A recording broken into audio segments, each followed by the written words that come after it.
लेकिन साम्राज्य का विकास मौर्य साम्राज्य, सीधे साफ अर्थों में लिखा हुआ है, कहीं से छिपाने की बात नहीं है। ये वही किताब है जिसे पढ़ करके हम सभी लोग यहाँ पर आए हुए हैं, और साफ सुथरे शब्दों में लिख रहा है कि मौर्य राजवंश का संस्थापक चंद्रगुप्त मौर्य था। वह भारत का प्रथम ऐतिहासिक सम्राट था जिसने भारतीय वसुंधरा पर प्रथम बार विशाल साम्राज्य की स्थापना की। साफ शब्दों में लिखे, आप लेकर पढ़ सकते हैं, प्रथम बार ऐतिहास। केवल हम वही लोग नहीं जानते हैं जो लोग उस सम्राट के कुल खानदान से आते हैं, उसके अलावा पूरी दुनिया उस सम्राट को जानती है। और इसके साथ ही हम क्यों नहीं जानते, इसका कारण यही है जो कारण हम सभी लोग पहले से जानते हैं। आज इसके चर्चा का कोई नया विषय नहीं होना चाहिए, लेकिन विषय जो पुराना है वही है। हम लाइफबॉय साबुन जो लंबे समय से हमारे बीच में टिका हुआ है, तमाम साबुन आते जाते रहे, तमाम बिस्किट आते जाते रहे, लेकिन आज भी इंटरनेशनल लार्जेस्ट सेलिंग जो बिस्कुट पार्ले जी है हमारे बीच में आज भी पड़ा हुआ है। इसलिए क्योंकि अगर हम मात्र 1 घंटे टीवी पर बैठ जाएं तो 1 घंटे में कम से कम 20 बार तो लाइफबॉय का प्रचार आ ही जाएगा, कम से कम 20 बार तो पार्ले जी का प्रचार आ ही जाएगा। जिन चीज़ों का बार बार प्रचार होता रहा, बार बार प्रचार होता रहा और उनके लोग लगे रहे, वो चीज़ें हमारे मन मस्तिष्क में बैठी। वो सही है गलत है, हम उस विषय पर नहीं गए, लेकिन बार बार प्रचार होने से वो हमारे विचारों में बैठ गई, हमारे खानदान में प्रथा बनकर चुकी। हमारी शब्द आया है प्रथा। प्रथा क्या चीज़ है? प्रथा के बारे में साफ सुथरे शब्दों में लॉ की किताब में लिखा हुआ है कि कोई ज़रूरी नहीं कि वो सही है या गलत है, ज़रूरी यह है कि पिछले समय में किसी कारणवश उसे माना गया और वो लोग मानते हुए चले आए। बस किसी कारणवश उसे शुरू किया गया और लोग उसे मानते हुए चले आए, वही प्रथा बन गई। वो सही है कि गलत है उससे मतलब नहीं है उसको, लेकिन पिछले हमारे दादा माने, पिताजी माने, इसलिए हम मान गए, वो हमारे लिए प्रथा बन गई। तो ये कुछ प्रथाएं ऐसी हैं, कुछ बातें ऐसी हैं जिसे हम लगातार मानते आ रहे हैं, लेकिन जो हकीकत है उसे हम नहीं माने। तो जो हकीकत है वो कहाँ से हम जानें? हम कहें इसलिए आप न माने, कोई और कहे इसलिए आप न माने, लेकिन हम इसलिए माने कि हमारे बीच में हम इसलिए आप सभी विद्वान जन बैठे हुए हैं, हम बाई प्रूफ के साथ यहाँ उपस्थित हैं। यह कक्षा 9 की सामाजिक विज्ञान की किताब है जो कक्षा 9 में पढ़ने वाला छात्र लगभग जानने समझने लायक हो जाता है। मैं भी इस किताब को पढ़ा, आप सभी लोग इस किताब को पढ़ें, लेकिन दुख की बात यह होती है कि कक्षा 9 में जाने के बाद हम गणित विज्ञान अंग्रेजी ज़्यादा से ज़्यादा पढ़ते हैं। हम इस किताब को केवल उतना ही पढ़ते हैं जितना से पास हो सके, लेकिन इसकी शुरुआत कहाँ से होती है ये देख लीजिए। जो है राजीव प्रकाशन की उत्तर प्रदेश सरकार द्वारा 2017 से 18 के लिए ये किताब हमने उस समय लिया था, और यहाँ पर इसकी शुरुआत हम करते हैं एकदम शुरू में। ये कुछ प्राथमिक चीज़ों को बताते हुए, पृथ्वी की शुरुआत कैसे हुई, ईंट पत्थर दिखाते हुए, इसके बाद जैन तथा बौद्ध धर्म का प्रसार। जिस हिंदू धर्म में हम लगातार चलते आ रहे हैं, उस हिंदू धर्म का वर्णन इसमें कहीं नहीं किया है। अगर भारत में कोई प्राचीन धर्म है तो यहाँ साफ शब्दों में लिख रहा है कि भारत को एक राष्ट्र के रूप में संगठित करने का श्रेय बौद्ध धर्म को उसी प्रकार जाता है जिस प्रकार सैक्सनी के छोटे छोटे राज्यों को संगठित करने का श्रेय ईसाई धर्म को जाता है। और इस बात से हमें परिचित होना चाहिए कि ईसाई धर्म दुनिया का बहुसंख्यक धर्म है, उसके बाद मुस्लिम और उसके बाद तीसरा बौद्ध धर्म का ही नंबर आता है। और जिस बौद्ध धर्म ने भारत को संगठित किया, जिस बौद्ध धर्म का भारत के अलावा पूरे विश्व में प्रचार प्रसार गया, उसकी शुरुआत करने वाला कोई और नहीं बल्कि वो हमारे ही पूर्वज थे, तथागत गौतम बुद्ध। हम लोग जानते हैं गाजीपुर में हमारे बीच में 2 टाइटल मशहूर है, तुलसी शाक्य कुल खानदान के गौतम बुद्ध रहे जिनके धर्म को पूरी दुनिया ने स्वीकार किया, मौर्य कुशवाहा को छोड़ करके। इस विषय पर भी हमें जानने की ज़रूरत है, और यह हमें उसी समय बता दिया गया जब हम कक्षा 9 में पढ़ रहे थे, चूँकि जैसे हम प्रथा में ढले थे हमने इस पर ध्यान नहीं दिया। इसके बाद इसी धर्म के बाद तुरंत शुरुआत हो जाती है साम्राज्य का विकास, और साम्राज्य के विकास को हमने अपने किताब में पढ़ा है। ऐतिहासिक राज्य की स्थापना किए। अगर रामचंद्र, मैं आलोचना नहीं कर रहा हूँ, लेकिन रामचंद्र का नाम आता है जिन्हें हम पूजते हैं, सब कुछ करते हैं, लेकिन अयोध्या से बाहर उनकी राजधानी का कहीं अता पता नहीं चलता है। लेकिन अगर मौर्य साम्राज्य की बात आई तो प्रथम बार सबसे विशाल माने संपूर्ण भारत सहित अफगानिस्तान अगर किसी ने राज्य किया तो मौर्य साम्राज्य था, और प्रथम बार करने का श्रेय जाता है जो सम्राट चंद्रगुप्त मौर्य को जाता है।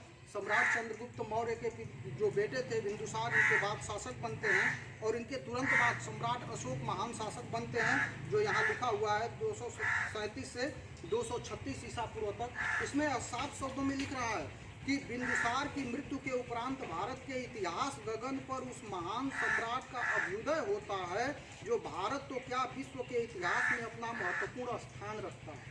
इस बात को पूरा विश्व जानता है। हमारी किताब कह रही है कि वह सम्राट मौर्य सम्राट अशोक महान जो पूरे विश्व में प्रचलित हैं, पूरा विश्व उन्हें जानता है, केवल उनके कुल खानदान के लोगों को छोड़ करके।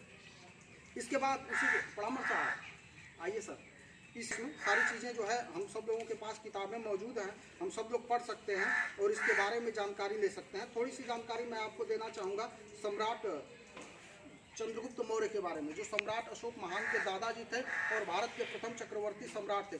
साफ शब्दों में लिखा हुआ है सेल्यूकस से युद्ध, सेल्यूकस से युद्ध में लिखा हुआ है कि सिकंदर के सेनापतियों में जो उसके मरते ही परस्पर लड़ने लगे। सेल्यूकस ईसा 312 वर्ष पूर्व प्रधान बन गया। उसका राज्य सीरिया से बैक्टीरिया तक हो गया था। उसकी सिकंदर के समान बनने की महत्वाकांक्षा थी, अतः उसने 305 ईसा पूर्व में सिंधु घाटी को पार करके चंद्रगुप्त का सामना किया। यूनानी इतिहासकार इस युद्ध के परिणाम पर मौन है, परंतु संधि की शर्तों से अज्ञात होता है कि सेल्यूकस भारतीय सम्राट से युद्ध हार गया था। भारतीय सम्राट अर्थात चंद्रगुप्त मौर्य। साफ शब्दों में लिखा हुआ है कि दोनों पक्षों के मध्य वैवाहिक संबंध स्थापित हुआ। ऐसा कहा जाता है कि चंद्रगुप्त से सेल्यूकस ने अपनी पुत्री का विवाह कर दिया। सेल्यूकस ने अपने 4 राज्य चंद्रगुप्त को दे दिए। इन प्रांतों में कांधार, काबुल, हेरात और बलूचिस्तान है। ये मैं नहीं कह रहा हूँ, ये वही किताब कह रही है जिसे हम आप पढ़े हैं और हमारे आपके घर के बच्चे पढ़ते हैं। यानी हमारे परम पूज्य परम पितामह दादा चंद्रगुप्त मौर्य थे, जिन्होंने दुनिया की, आप भी गूगल पर सर्च करके देख लीजिए, अगर प्रथम इंटरनेशनल मैरिज हुआ, प्रथम विश्व स्तरीय विवाह हुआ तो हमारे दादा चंद्रगुप्त मौर्य ने किया। और आज तक क्या कोई दहेज पाएगा? प्रथम ऐसे व्यक्ति थे जिन्हें 4 राज्य दहेज में मिले थे। ये हमारे लिए गर्व का विषय है। हम लोग उस कुल खानदान से, हम कहाँ छोटी छोटी बातों को लेकर आज लड़ना शुरू कर दिए।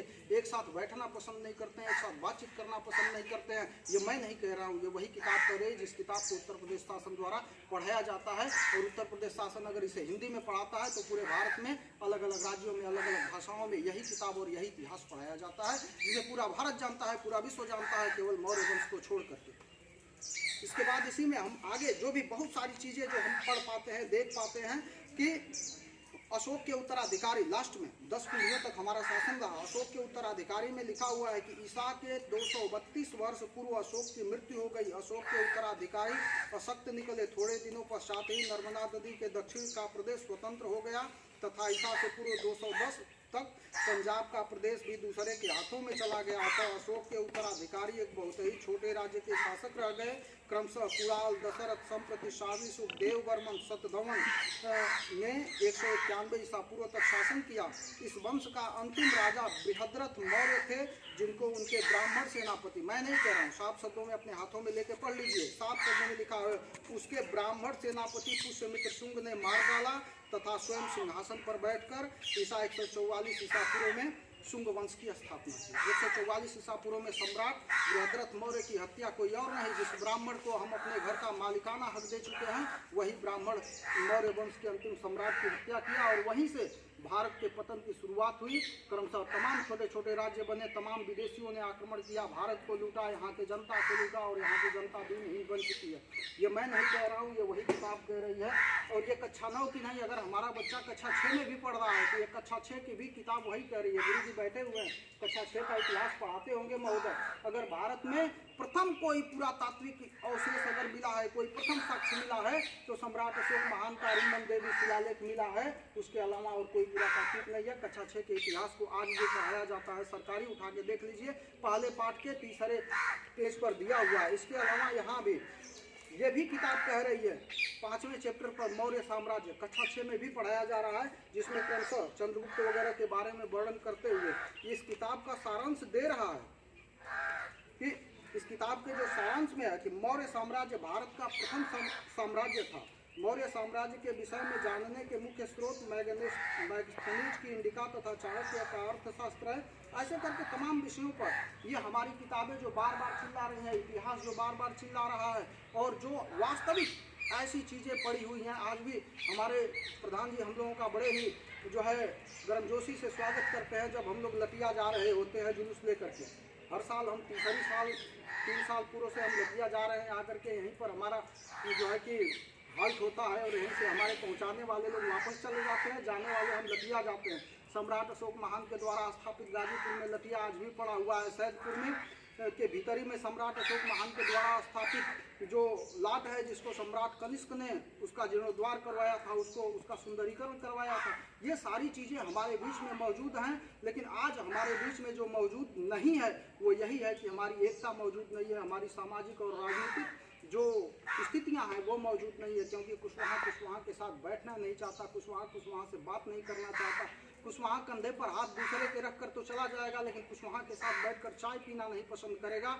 और यही वो समाज है जो समाज जाति भाव से दूर होकर के और ऊंच नीच से दूर होकर के भारत में कभी पूर्व में भी भगवान बुद्ध ने अगर आए तो बहुजन हिताय बहुजन सुखाय का नारा दिए, कभी सम्राट चंद्रगुप्त भी समतामूलक शासन की स्थापना किए।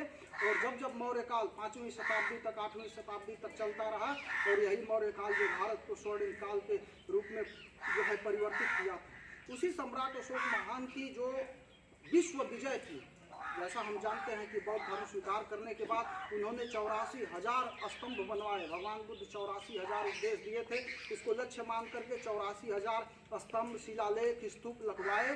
और जब वह कार्य पूर्ण हो गया तो पूर्ण होने के बाद सम्राट अशोक महान ने सब पर एक साथ जो है विजयादशमी के दिन, उसी को विजयादशमी का नाम दिया गया, विश्व धम्म विजय दिवस कहा जाता है।